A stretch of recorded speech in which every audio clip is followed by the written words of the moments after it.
প্রথম আলোর প্রধান শিরোনাম, প্রশাসনের স্বাভাবিক অবস্থা ফিরতে সময় লাগবে, জনপ্রশাসন।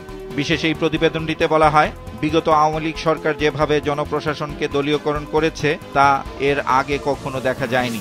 এতে আরো বলা হয়, অন্তর্বর্তী সরকার গঠনের পর গত 2 সপ্তাহে জ্যেষ্ঠ সহকারী সচিব থেকে যুগ্ম সচিব পর্যন্ত 340 জন কর্মকর্তাকে পদোন্নতি দেওয়া হয়েছে। এছাড়া অবসর থেকে ফিরিয়ে 5 জন সাবেক অতিরিক্ত সচিবকে আগামী 2 বছরের জন্য জ্যেষ্ঠ সচিব পদে চুক্তিভিত্তিক নিয়োগ দেওয়া হয়েছে। আর উপসচিব পদে পদোন্নতি পাওয়া অন্তত 50 জন কর্মকর্তার বিরুদ্ধে দুর্নীতি ও অসদাচরণের অভিযোগ রয়েছে। পত্রিকাটির দ্বিতীয় প্রধান শিরোনাম, দুর্বল স্বাস্থ্য খাতে অস্থিরতা, দলবাজি। এতে বলা হয়, আওয়ামী লীগ বিএনপি 2 আমলেই দলীয়করণ হয়েছে। সচিব আর ডেপের বাইরে নিরপেক্ষ চিকিৎসকরা সবচেয়ে বেশি বঞ্চনার শিকার। বিশেষজ্ঞের উদ্ধৃতি দিয়ে প্রতিবেদনটিতে বলা হয়, সার্চ কমিটি করে যোগ্য ব্যক্তি খুঁজে বের করতে হবে। বঞ্চনা বজায় রেখে যোগ্য ব্যক্তিকে বাদ দিয়ে স্বাস্থ্য খাত ঠিকভাবে চালানো যাবে না। পত্রিকাটির শেষ পৃষ্ঠায় প্রকাশিত আরেকটি গুরুত্বপূর্ণ খবরের শিরোনাম, আবহাওয়া পরিস্থিতি, বৃষ্টি চলতে পারে 1 সপ্তাহ। প্রতিবেদনটিতে বলা হয়, চট্টগ্রাম, কক্সবাজার, মোংলা ও পায়রা সমুদ্রবন্দরকে 3 নম্বর স্থানীয় সতর্ক সংকেত দেখাতে বলা হয়েছে। সমকালের প্রধান শিরোনাম, বেনামে শেয়ার ব্যবসা ও কারসাজিতে শিবলি।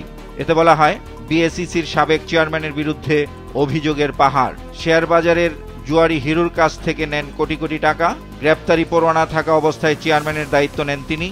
আর আতর ব্যবসায়ী প্রবাসীর মাধ্যমে অর্থ পাচারের অভিযোগ রয়েছে তার বিরুদ্ধে। পত্রিকাটির দ্বিতীয় প্রধান শিরোনাম, আন্দোলনে এইচএসসির স্থগিত পরীক্ষা বাতিল। প্রতিবেদনটিতে বলা হয়, সচিবালয়ে ঢুকে ফটক আটকে হাজারো শিক্ষার্থীর নজিরবিহীন বিক্ষোভ। আর বাতিল পরীক্ষার ফল কিভাবে নির্ধারিত হবে সে বিষয়ে সিদ্ধান্ত হবে পরে। সমকালের প্রথম পৃষ্ঠার দ্বিতীয় ভাজে প্রকাশিত আরেকটি গুরুত্বপূর্ণ খবরের শিরোনাম, আদালত চত্বরে দীপুমণিকে হেনস্থা। এতে বলা হয়, কাঁদলেন সাবেক মন্ত্রী, জয় চুপ। যুগান্তরের প্রধান শিরোনাম, পুলিশ পদোন্নতিতে দুর্নীতি, 1997-তে নিয়োগ হলেও দেখানো হয় 1991 সাল। বিশেষ এই প্রতিবেদনটিতে বলা হয়, এর নাটের গুরু প্রয়াত উপদেষ্টা এইচ.টি. ইমাম।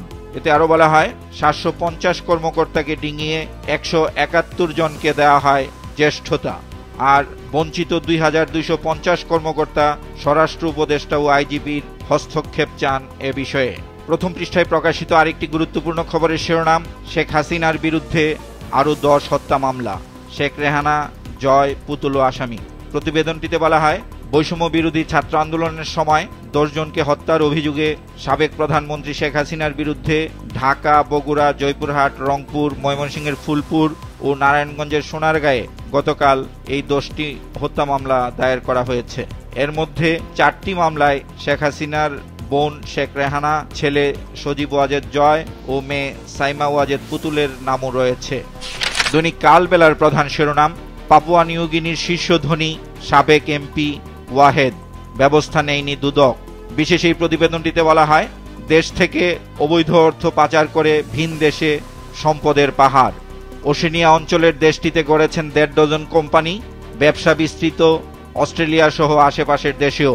আওয়ামী লীগের এই নেতা দেশেও অঢেল সম্পদের মালিক।